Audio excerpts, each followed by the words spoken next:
what else do we need for this push as we go forward is being open to learning. Everybody has to be open to learning.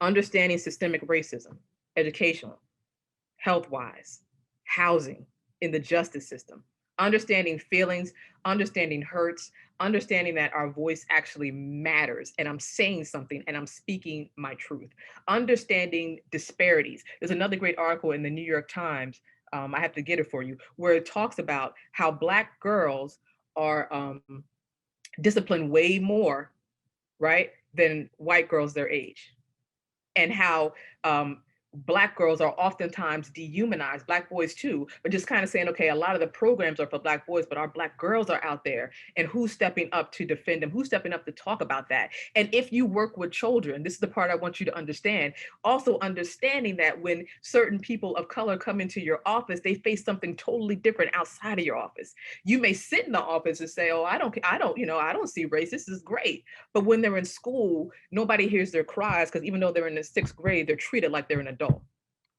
In the article, it talks about, I want to say the little girl was in Florida, 6 years old. She had a tantrum in school and last year was let out in handcuffs because she had a tantrum.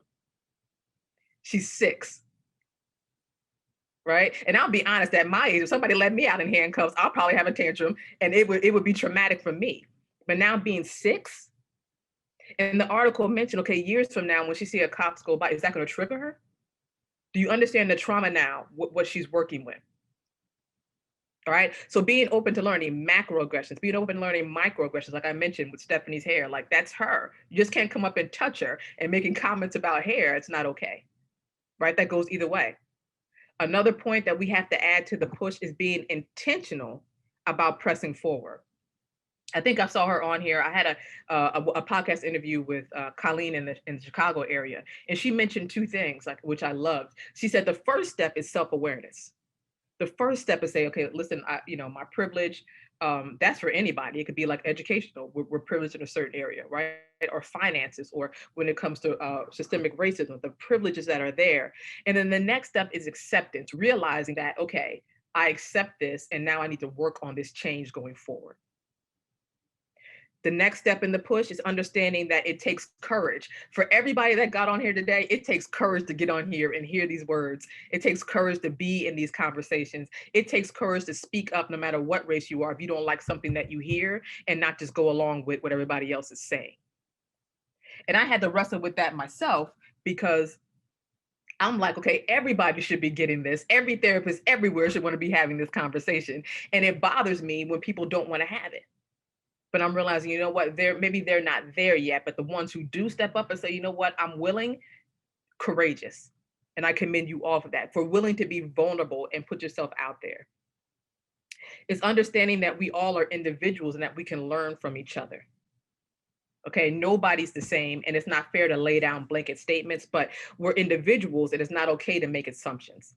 Even Black women, we're not all the same, right? We have different experiences, and that's what makes me me. But again, if we're talking about pushing forward, learning to recognize this person's an individual. Okay. The next one too, seeing everybody as human. Again, if I could talk about the Black man in Philly, what his mom was saying, please don't shoot him. He has mental health issues.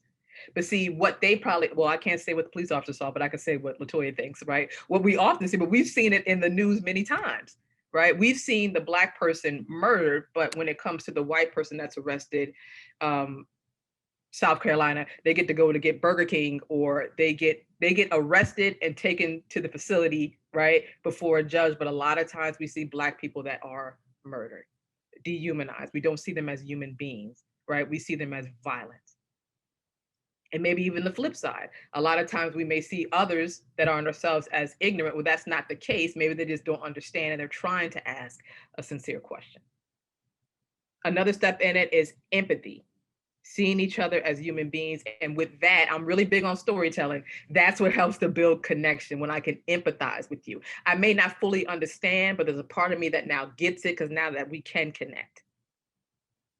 Inclusivity, understanding that everybody, just because now that we're invited to the table, we have to continue in the conversation. Another great podcast I did was with another person who worked their way to the top of the organization, became the COO, helped the business bring in hundreds of thousands of dollars each year, increase in profit.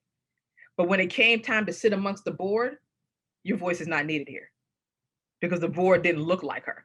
So it's kind of like, go out and do the work, but we don't want to hear you here. You can't tell us what to do, even though you're bringing us in hundreds of thousands of dollars per year, right?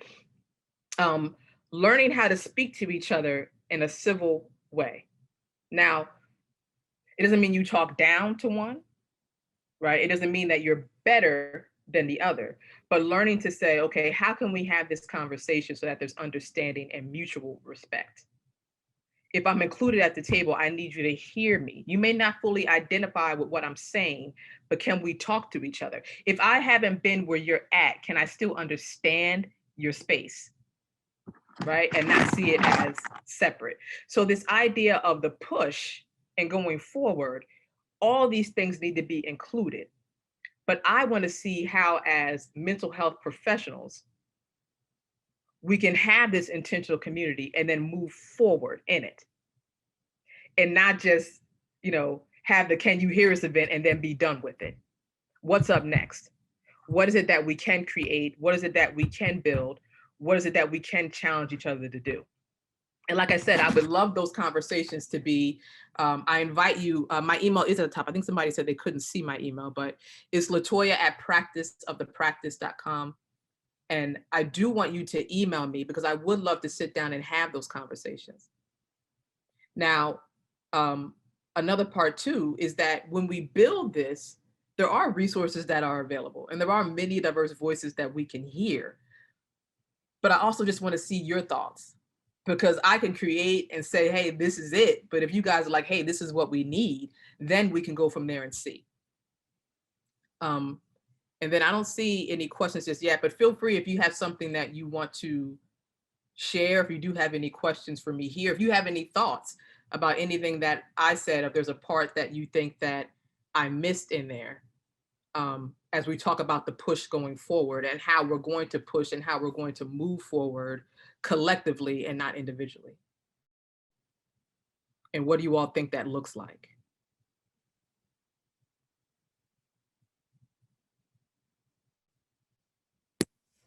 You okay if I go, LaToya? Yeah. You're wanting responses. Okay. Yeah.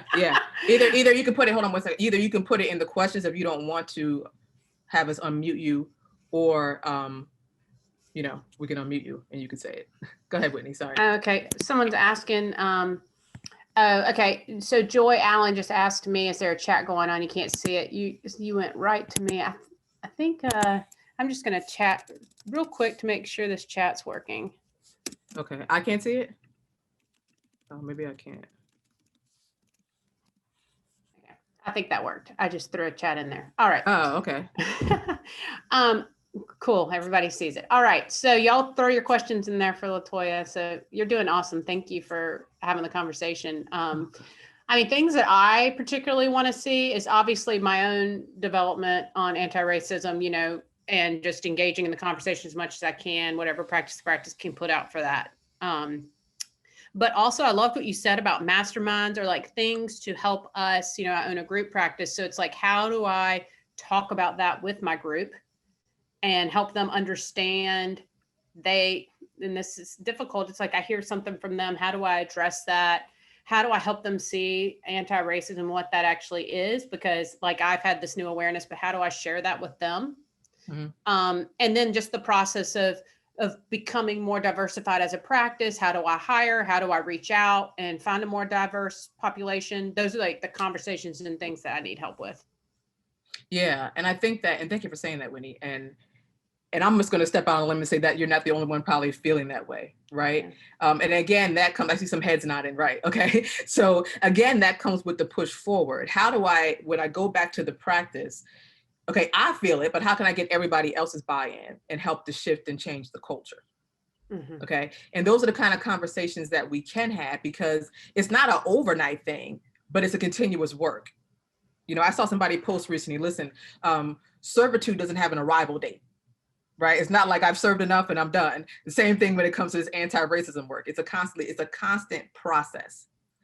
And I heard another person on social media, and I loved it how she said it. The same way we have year-long goals for our businesses, she said that's the same way we should have goals when it comes to anti-racist work, and then with the things that we're working on culturally. We need to do like a forecast of what this looks like.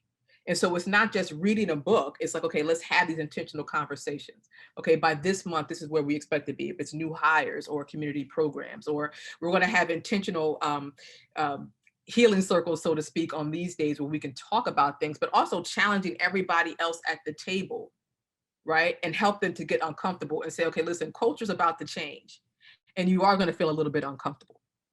And it's the kind of thing where it's like flat, okay, listen, either we can go together or I guess we'll be going without you. But this is where we plan on going. So like setting the tone and the forecast, right? And I appreciate you saying that. And like I said, I saw other people nodding their heads. You weren't the only one thinking that.